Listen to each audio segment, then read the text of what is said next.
College যাচ্ছ না? ও তুমি, ওই জন্যে চেনা চেনা লাগছিল। ও, মেয়ে দেখলেই চেনা চেনা লাগে? না না, এ কি কি বলছো? ক্লাস করছো না? না আসলে আমার না আসলে ওই একটু লাইব্রেরি ওয়ার্ক ছিল, ওই মঙ্গল কাব্যের রেফারেন্সগুলো মন দিয়ে পড়তে এসেছিলাম এখানে। হ্যাঁ দেখলাম তো। কি? ওই যে মন দিয়ে পড়ছিলে, দেখলাম তো।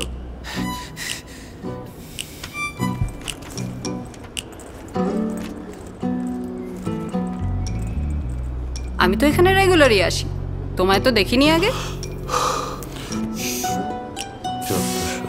আমি মাঝে মাঝে আসি।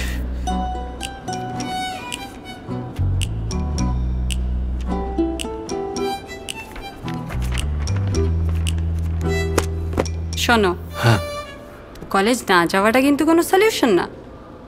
আর তুমি তো কোনো ভুল করোনি। You are not guilty. Guilty? আরে এটা তো ভুল টিকের ব্যাপার না, আমরা তো চুমুকটা খাইনি। মানে চুমোটা হয়নি? না না, মানে মানে চুমুটাও খেলে না, আমার কেসটাও খেয়ে গেলে। না মানে শোনো, তুমি তো একবারে হজবরলের ন্যাড়া। পয়সা পাবে বলে আসামি হয়ে গেছো, নাকি পয়সাও পাওনি? আরে ধর না মানে আমি না এটা নিতে পারছি না। এই সরি সরি সরি সরি। শোন, হ্যাঁ আমি তুই বলছি তোকে, এই তুমি তুমি আমার আসে না। ঠিক আছে। কি ঠিক আছে? তাই বলে তুই আবার আমায় তুই বলিস না। পাইকারি তুই তো গাড়ি আমার পোষায় না। চল চল, এখন চল তো। কোথায়? নিরুদ্দেশে। চলো।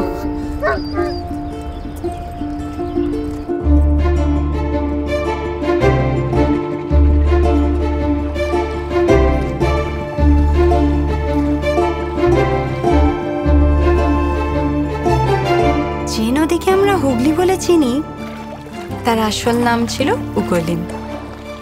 16th সেঞ্চুরিতে হুগলি ছিল ইস্ট ইন্ডিয়ার সবচেয়ে বড় বন্দর।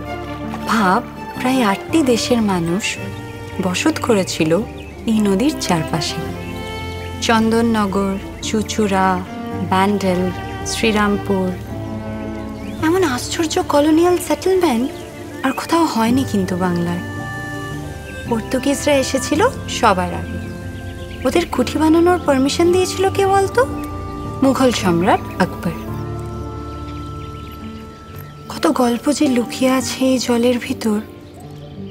নতুন দেশ খুঁজে পাওয়ার গল্প, পুরনো মানুষ হারিয়ে যাওয়ার ইতিহাস। তুমি এত সব জানলে কি করে? আমার তো রিসার্চ ভাস্কো দা গামা নিয়ে।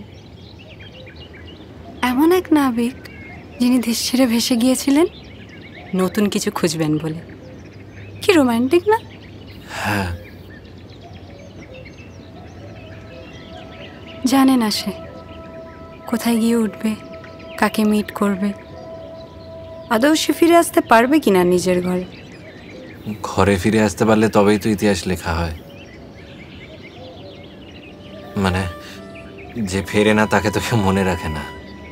ফিরে না আসাটাই তো ভালো। এই যে রোজকার একটা জীবন থেকে বেরিয়ে যাচ্ছে, একটা নতুন পৃথিবী খুঁজছে, সেটাই তো লাইফ। বাড়ির লোকেরা, তারা যে বেঁচে থাকতে থাকতে একদিন শেষ হয়ে যায়, তাদের কি হবে?